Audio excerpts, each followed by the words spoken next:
સંવત 1202 શુભ માસે ઠાકોર દિયાળજી મકવાણાએ પોતાના નામથી ગામ દિયોદરડું વાસ્યું ત્યારે તે જ વખતમાં ટુંડાવ ગામથી ટુંડાવના શાકે પરમાર આવેલા તે ઘર એક રાજાજીના ખેર શાકના ઠાકેડા ગામ કણોદરથી આવીને વસેલા ઘર 2 રાધુજી ખરોડ મંડાલીથી આવેલા મંડાલિયા ઘર 2 આવ્યા અને ઠાકોર રૂપાજી કહ્યું.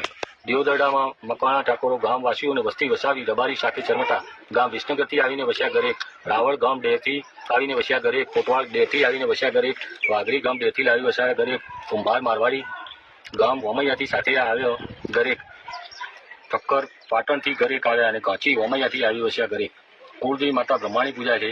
વર કન્યા પરણે ત્યારે વરઘોડીઓ કણ દાંત દોરો માતાજીના પારે છૂટે છે. મહાદેવ દુધેશ્વરનો હવન તથા માતાજીનો હવન દર વર્ષે કરાવો.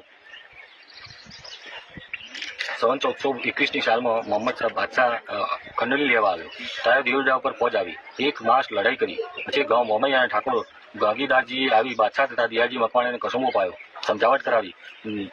બાદશાહે કહ્યું, રજપૂત મોટી પાલવી થાવ, અગર રાજ્ય સોંપી દો, અગર લડાઈ ચાલુ કરાવો. પછી ઘણા પાલવી ઠાકોરો મળીને સમજાવ્યા અને પાલવી ઠાકોરો બનાવ્યા.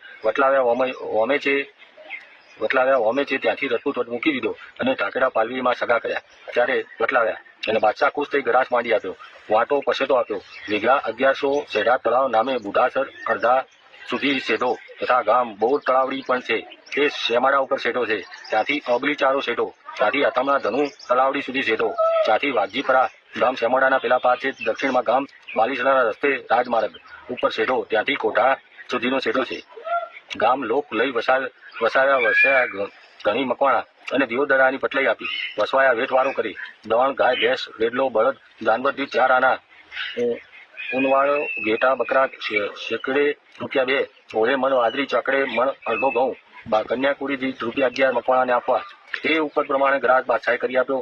ગોળ ઘીના વેપારે આપે ત્યારે 1921ની અંદર ગાયકવાડ સરકારે ગામ દિયોદરડાના ગામમાં જાપે સરકારી ચોરો પાકો બંધાવ્યો.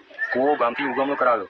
સરકારી ચોરા પાકો 1958માં વમૈયાથી આવી વનાસણથી આવી મોમન પટેલોએ ગાયકવાડ સરકારના હુકમથી ગામ દિયોદરડાની જમીનમાં વસેલા ગરથાળ કરાવી અને રહ્યા છે. 1958માં 2082ની સાલ ચાલે. 124 વર્ષ પહેલા 124 વર્ષથી જ મોમન વાઈન વસેલા.